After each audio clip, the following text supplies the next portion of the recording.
Les damos la bienvenida a El Autor y su obra.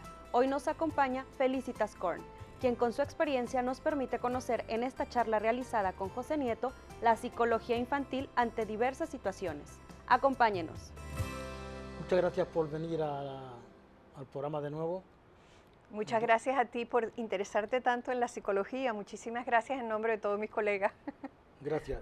Hoy vamos a hablar sobre tu libro Psicología Infantil. Es correcto. Vamos a empezar con la primera pregunta. Sí. ¿Cómo se aborda la ansiedad en los niños?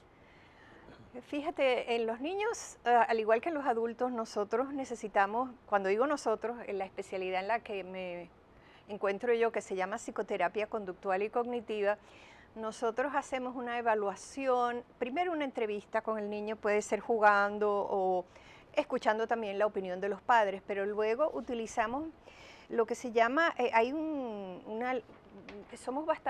usamos mucha metodología, que dice, por ejemplo, cuál es la conducta problema, cuándo ocurrió, en qué momento se presentó. Entonces después, claro, no me voy a extender en eso, incluso se hace más detallado todavía como un registro desde la que se levanta el niño hasta que se acuesta de esta conducta que él está presentando de nivel de ansiedad. Entonces tiene mucho que ver qué influye en su conducta. Bueno, la genética, influye el modelaje que tienen los padres, quiere decir qué conducta está modelando. En algunas sociedades no hay papá, sino solo la mamá.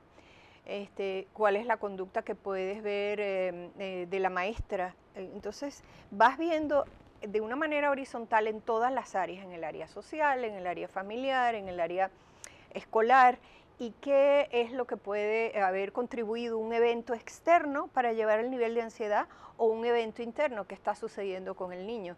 Y eso se hace de verdad con filigrana, con entrevistas muy específicas y muy concretas, cuestionarios muy detallados. ¿Cuál es el tratamiento cognitivo conductual para la obesidad infantil?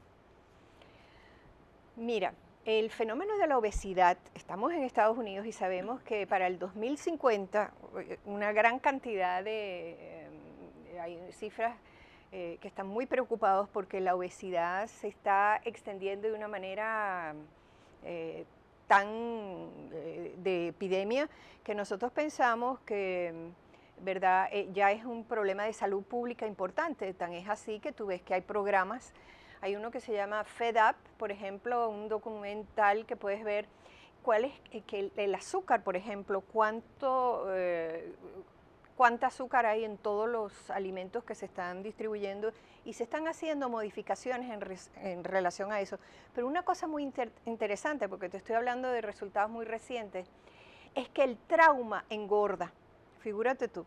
O sea que niños que pueden tener, por eso que en ciertas poblaciones, hay una población PEMA, creo que se llama en Arizona, donde los niños están muy, muy obesos y hay todos unos estudios recientes de que la condición de trauma inflama también, tiene efectos inflamatorios en el cuerpo y además afecta el corazón. O sea que es un problema severo y hay que... por eso se están haciendo programas masivos en relación a la disminución de la obesidad. ¿De qué modo la conducta de los padres erosiona la crianza? Bueno, antes de que pasemos a la crianza, los padres, por ejemplo, si seguimos con el tema de la obesidad, hacemos registro, por ejemplo, los padres pueden, de nuevo, hacemos un registro del alimento, por ejemplo, hoy en la mañana, ¿qué comiste en la mañana? Si tomaste un vaso de leche, entonces se anota, tomaste un vaso de leche, ¿cuánto comiste de pan? ¿Cuánto? Entonces vas llevando la cantidad de los alimentos que se ingiere durante el día y llevamos un registro por 15 días. Una vez que tenemos 15 días, nosotros tenemos lo que se llama un registro de la alimentación con cuáles son los excesos alimenticios, cuáles son los déficits alimenticios que tiene ese niño.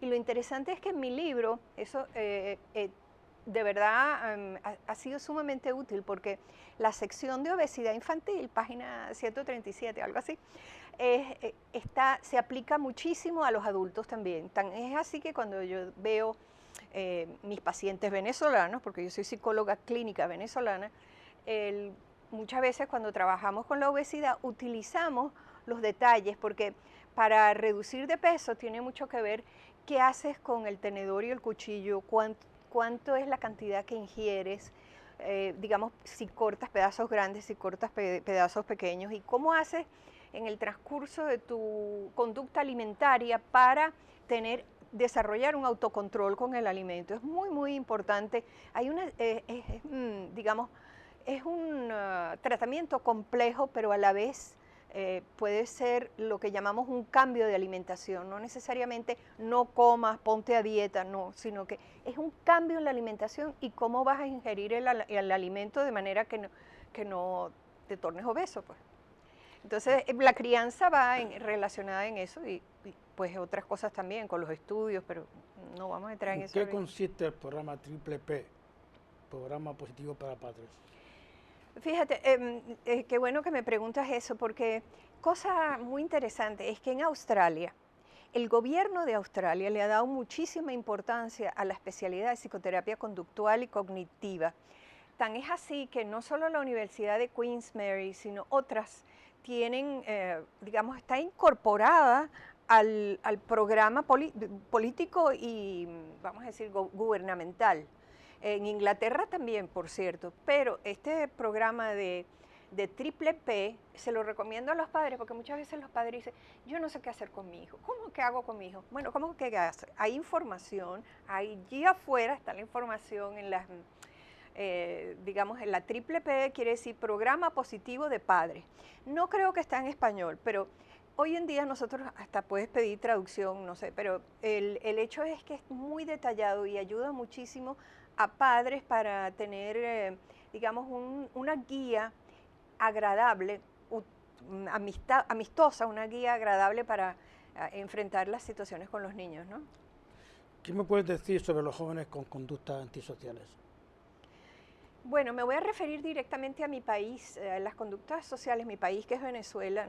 Hay estudios muy serios de larga trayectoria, por ejemplo, de un colega y amigo psicólogo social que se llama Alejandro Moreno, y lo pueden buscar. Pues, Venezuela, por ejemplo, es una sociedad matriarcal y yo creo que mucho en las comunidades hispanas, que es lo que he visto aquí en Estados Unidos, ahí sí podemos generalizar un poco, aunque cada una tiene una cultura diferente. No es lo mismo una persona de Puerto Rico que una persona de la República Dominicana. No se les puede poner en la misma cesta, para nada. Pero sí puede haber un denominador común que yo he detectado, habría que medirlo, no lo sé, pero el padre está bastante ausente, ¿no? Entonces, la madre se encarga de la educación, como por ejemplo, volviendo al ejemplo venezolano, que sí conozco bien, pues como no está, la madre está ausente, hay niños que no tienen una estructura, como el padre está ausente, digo, hay niños que no tienen una, vamos a decir, un hogar estructurado, ni mucho menos, ni siquiera con la madre. Esos niños que no tienen estructura de ningún tipo parental, son los niños que van a ser muy pronto, estamos hablando de 12, 14 años, empiezan con el problema de delincuencia. Tan es así que es una manera de ganar respeto en una comunidad por los actos delictivos que hace. Y no voy a decir cuáles son, porque entonces contribuiría al problema de la violencia, es decir cómo lo hace. Se convierten en héroes con conductas muy terroríficas, súper, digamos, traumatizantes, que en Venezuela pues cada vez más, porque no se ha detenido todo ese proceso. O sea, es como que es el mundo al revés, no estamos haciendo nada al respecto, al contrario.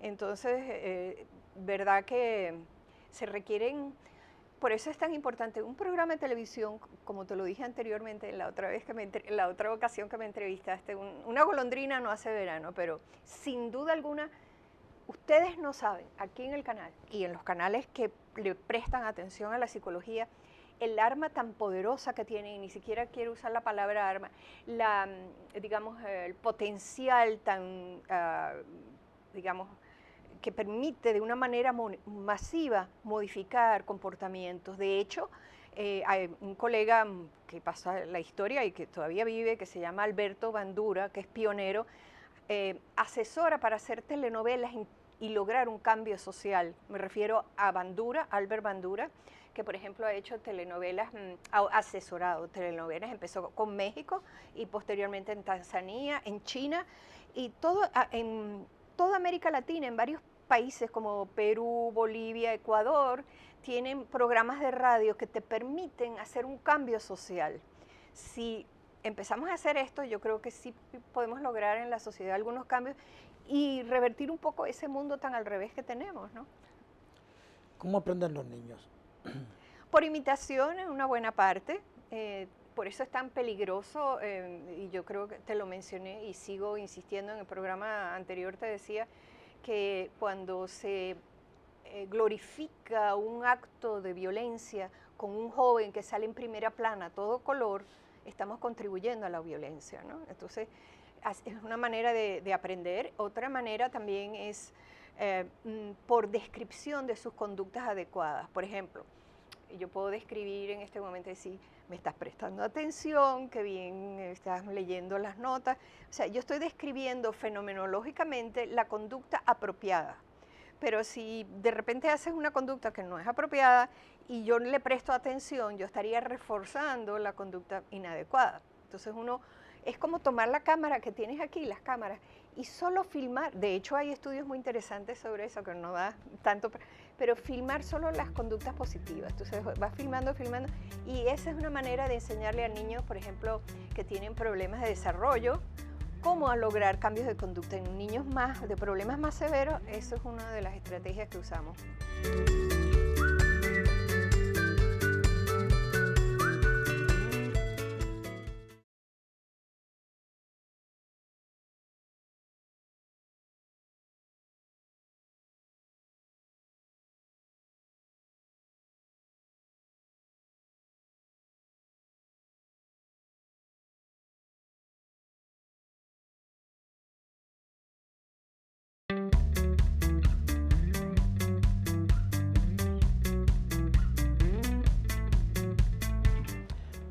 Vamos a ver adiestramientos de las conductas adaptadas.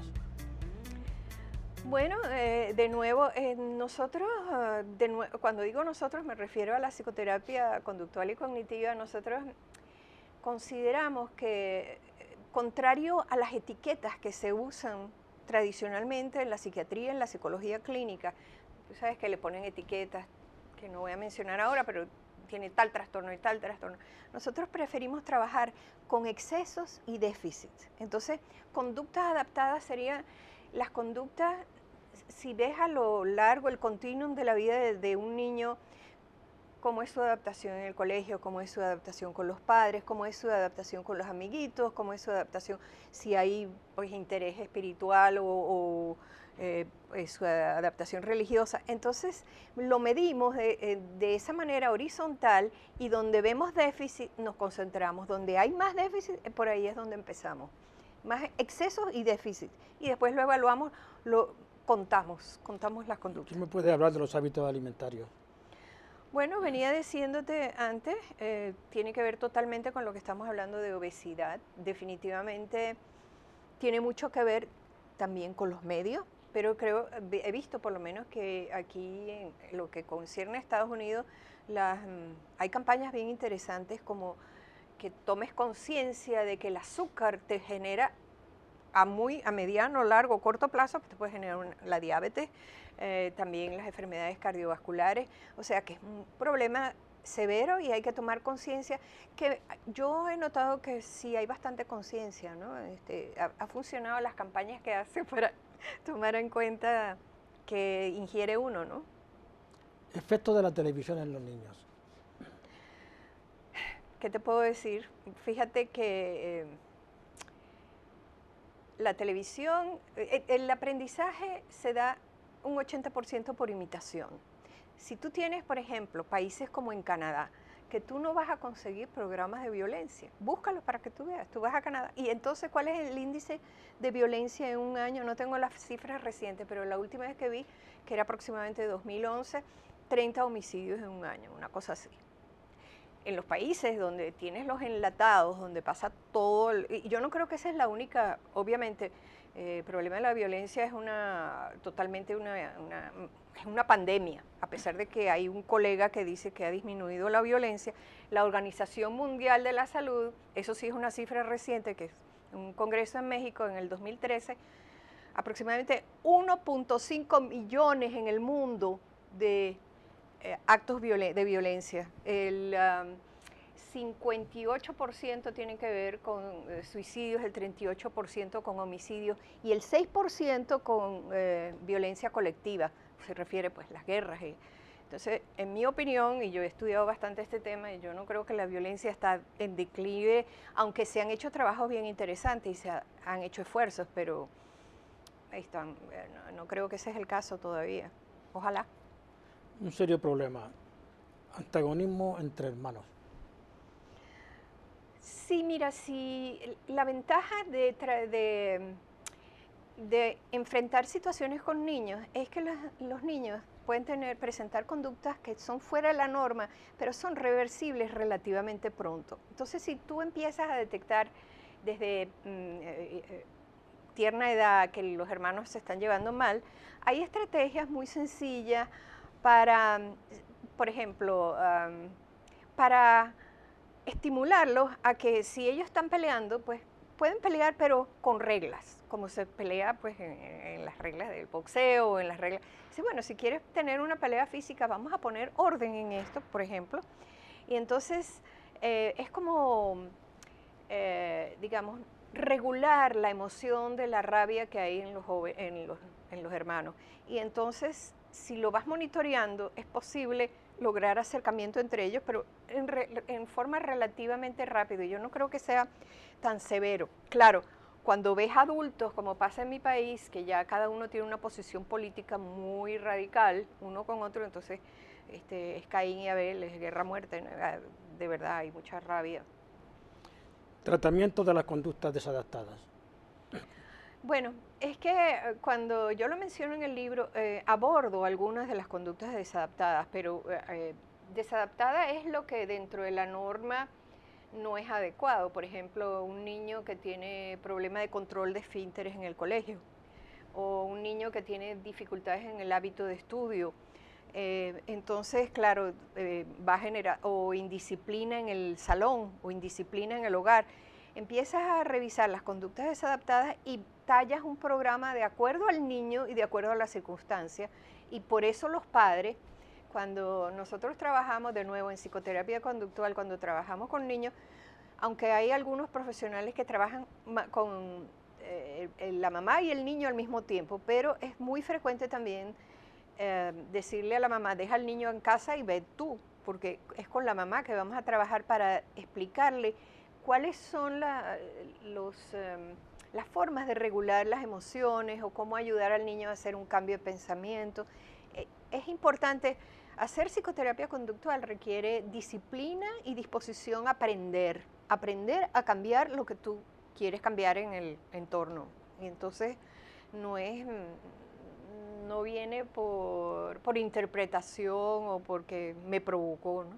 Simplemente hay una metodología. Depresión en la infancia, miedos y fobias. Bueno, aquí, claro, de nuevo en el libro es porque se tocan, son como abrebocas, ¿no? Pero la depresión en la infancia es muy grave, pues sabemos que ha subido el índice de suicidio aquí en Estados Unidos. He estado leyendo muchísimo sobre eso y, por ejemplo, la Universidad de Columbia tiene un programa, se llama Teen Program, donde ellos están abordando, están haciendo todo lo posible.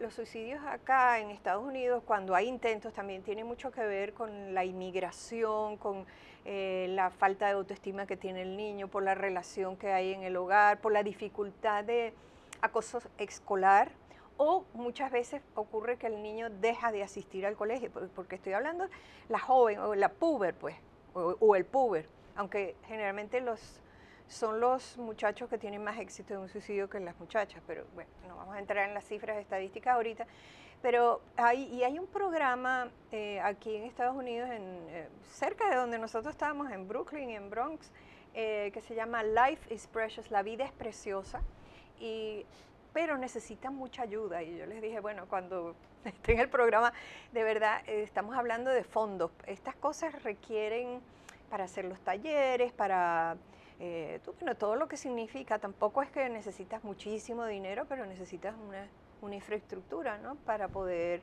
llevar a cabo los talleres. Por ejemplo, en Venezuela, ya lo estaba dejando pasar, nosotros hicimos, a pesar de que este era un programa, hicimos un programa de despistaje de la depresión. En Venezuela nunca se había hecho despistaje, me consta. Entonces nosotros hicimos 4 en un año, cuando aquí en Estados Unidos se hace una vez al año, en el mes de octubre dicen Depression Awareness Week.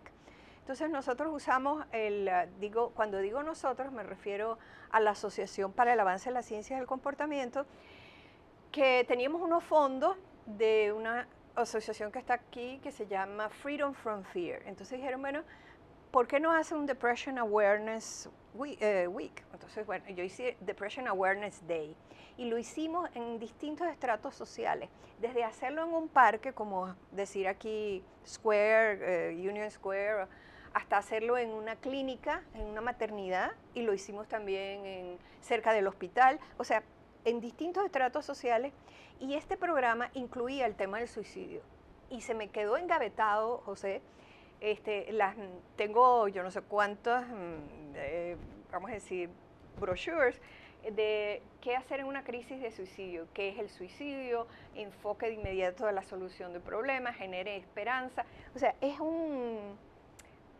digamos, es crear conciencia en la familia. ¿Qué puedes hacer cuando tienes un niño que puede ser, o una joven con tendencia suicida? Entonces, de paso, voy a decir que mi correo electrónico es felicitascourt@gmail.com, y con mucho gusto, cualquiera de esta información que quieran, yo se las refiero. Esa es la idea al final nosotros en Venezuela no teníamos la infraestructura para tocar el tema de suicidio, y la dejé engavetado, te lo digo, porque es harto complicado y necesitas un equipo de psicólogo clínico, psiquiatra, trabajador social, todo un entorno que nosotros en Venezuela no teníamos. Pero sí hicimos 4 despistajes de depresión en un año, lo cual me alegra mucho que pudimos hacerlo. Ahorita no se habla de salud mental en Venezuela. No sé, preguntémosle a las voluntades políticas.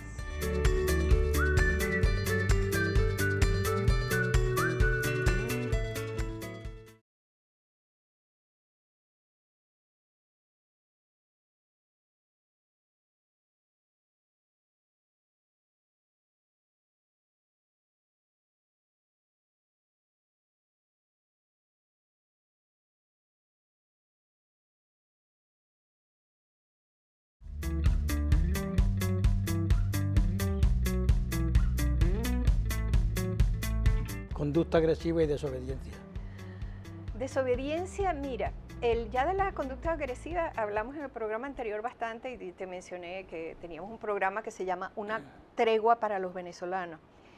Pero en cuanto a la desobediencia, que me parece interesante para los padres que nos están escuchando, hay programas para lo que se llama conducta de oposición. El niño que es oposición, que tú le dices,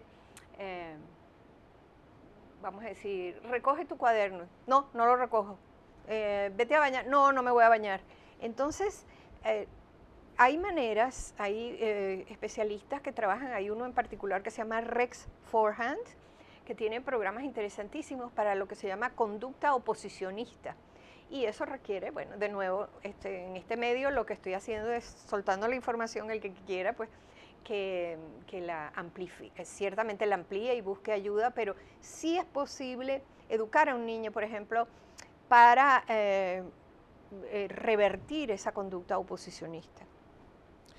Vamos a hablar de un problema de mucha actualidad. Efectos de la inestabilidad en los niños, los conflictos sociales. Ponemos, por ejemplo, Venezuela y Siria. Siria es un desastre, ¿sabes? Es una cosa horrible. Venezuela también. Y Venezuela va por el mismo camino. Sí. Mira, yo estoy particularmente muy, bueno, los expertos. Cuando digo yo, me refiero a todos mis colegas que ojalá tengan todos oportunidad de entrevistarse contigo, pero llegar a los medios de comunicación.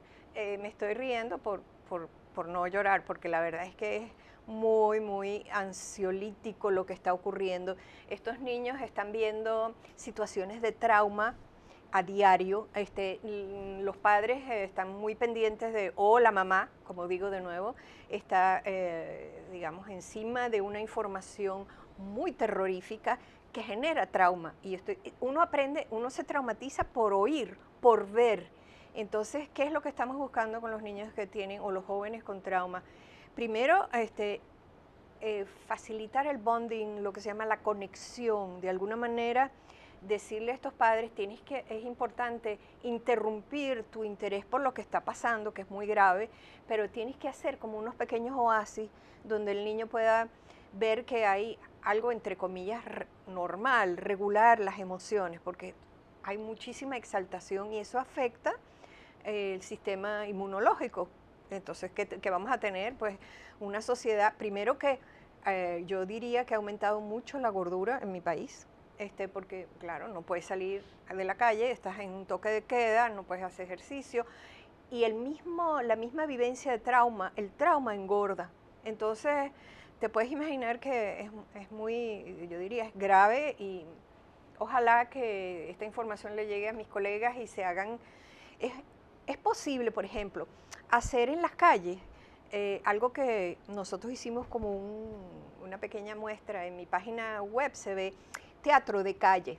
Entonces, si te metes en mi página web www.felicitascorp.com, vas a ver donde dice teatro de calle, y eso fue hace 2, 3 años, donde se puede buscar la conexión entre unos y otros, porque es un país muy polarizado.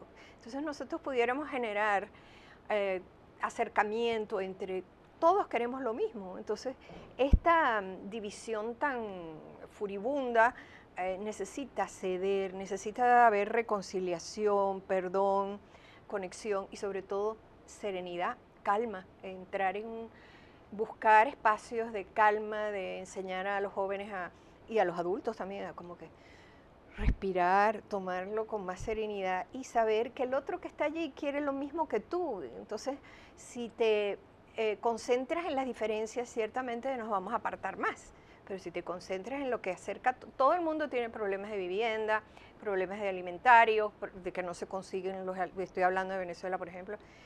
Eso es común a todos. Entonces, ¿qué necesidad hay de entrar en esta pugna donde hemos ya, hasta la fecha de hoy, estamos hablando de 25 de abril, algo así, 41 muertos, no sé cuántos, 2.000 y pico de detenidos, muchos, la tortura, ni hablar. Tenías antes una entrevista con alguien que es especialista en la tortura. Bueno, eso no puede seguir, tenemos que detenerlo de alguna manera, y este es uno de los medios. Tú no sabes lo poderoso que es tu medio. Pues muchas gracias por esta interesante charla. Gracias. Y hasta la próxima. Gracias. Que continuaremos. Muy amable.